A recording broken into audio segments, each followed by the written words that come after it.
Fellow Americans, my name is Derek Wilburn. I am the Vice Chairman of the Colorado State Republican Party, and I want to spend a little time clearing the air and giving you some truth about what happened in our state, in our caucus process, our state assembly, and our delegate allocation.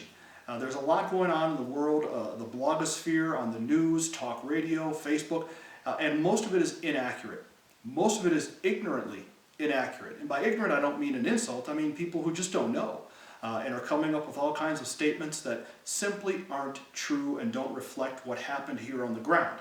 So I want to clear that up. Our state assembly, which happened on Saturday, I'm not going to get into that because I wrote a column on it, which you can read at American Thinker.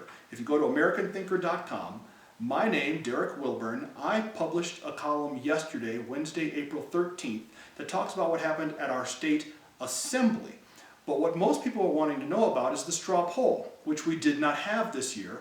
And what you're getting off talk radio and off people on Facebook and everywhere else is the reason we didn't do it is we wanted to deny the voters the right to vote, and we wanted to make sure that Donald Trump doesn't get the nomination, which is in no way true. Neither of those statements are true, and I want to explain to you why. First of all, the decision not to have a straw poll was made by the executive committee. I occupy a seat on the executive committee. Last August. We made the decision last August, 8 months ago. So the very notion that we sat in a room 8 months ago and said, you know, come next March, it's entirely possible that this thing could be Donald Trump and Ted Cruz, and we have to find a way to make sure we give it to Cruz, is preposterous. We didn't know how many people would still be in the race come our caucus, let alone who they would be.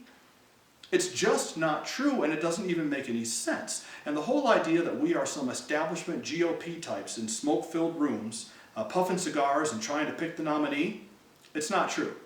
I'm as Tea Party as they come. I began my life as a political activist in my backyard, right outside this window. I won this office 1 year ago. I started the Rocky Mountain Black Tea Party, a tea party right here in my backyard. A tea party formed mostly of black friends of mine here in the community, most of them not even Republicans, most Democrats, but people who understand that the direction our country is going isn't good. And I kind of rode that wave to the vice chairmanship of the party 1 year ago. I haven't been doing this all my life. I don't sit in Washington, D.C. and talk with all the Republicans and make decisions. None of that stuff happens here. And the same with our chairman. He isn't one of those people either. We're activists who decided to get involved. So concerning our straw poll or reason not to have one, the reason we didn't have a straw poll in Colorado is because our state, first of all, is very defiant and very independent. We have a fiercely independent state. Those of you who are from Colorado, you know what I'm talking about. We have more registered unaffiliateds than we have either registered Republicans or Democrats. Our state gave our straw poll in 2012, the last time around, to Rick Santorum. Rick Santorum, with his God First platform, won our straw poll. And then 2 years later, the next time around, we voted to legalize recreational marijuana. That's how independently minded our state is. The reason we didn't have a straw poll last month isn't because we're trying to screw Donald Trump. It's because a rule came down from the RNC, the Republican National Committee, that we did not like, that we thought was too establishment.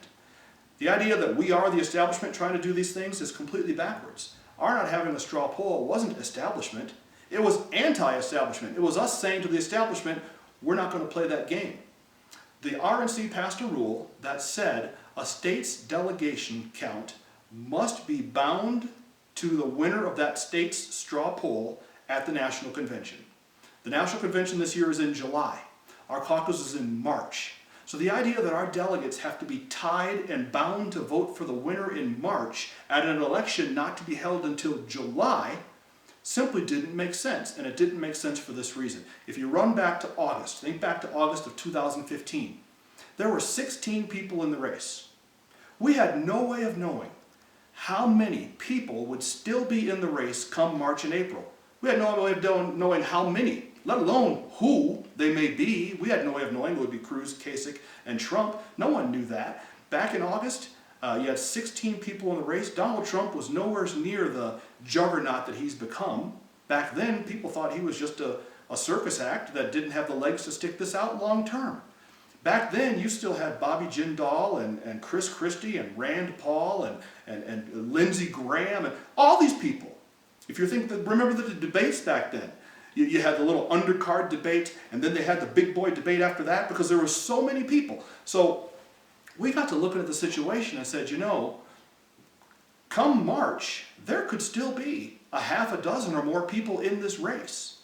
But come July, when it comes time to vote, we may be down to 1 or 2 or 3. In which case, what if we put our bets on the wrong horse? So let's just say, for the sake of conversation, that last March 1st, the first Tuesday of March, was our state caucus. Had we conducted a straw poll, Dr. Ben Carson could have won it. Let's say there were 5 people in the race on that day. Let's say Dr. Ben Carson wins our straw poll, which could have happened. He has a very strong appeal to the evangelical base, and the evangelical base of the Republican Party here in Colorado is very strong, very powerful. They voted for Rick Santorum. Dr. Carson's message was basically, if we start putting God first, all the rest of this stuff will take care of itself. That works in the evangelical circles. So let's say he wins our straw poll. That was the first Tuesday in March. The first Monday in March, he suspended his campaign and he's out of the race.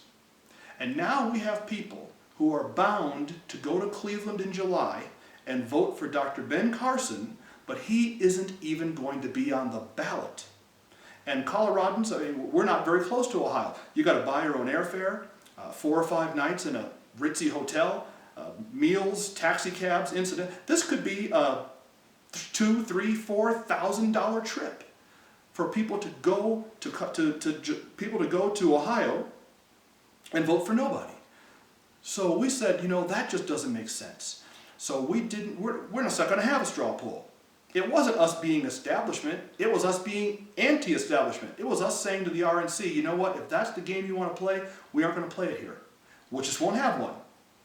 And that is the reason we chose not to have a straw poll, so that Colorado would be relevant at the convention in July. Because if it does come down to a floor vote in Cleveland, and it might, neither Donald Trump or Ted Cruz neither of them get to the magic number. If that happens and it comes down to a floor vote, and if our delegates were bound to Ben Carson or somebody else, Colorado would have had no say in determining the nominee for the Republican Party in 2016. That's a risk we're not willing to run, and that's why we suspended the straw poll. Not because we wanted to find a way to stick it to Donald Trump at all. Mr. Trump, this was not personal. This was not rigged to hurt you and to help somebody else. The reason we did it was in defiance of the RNC, not in defiance of you.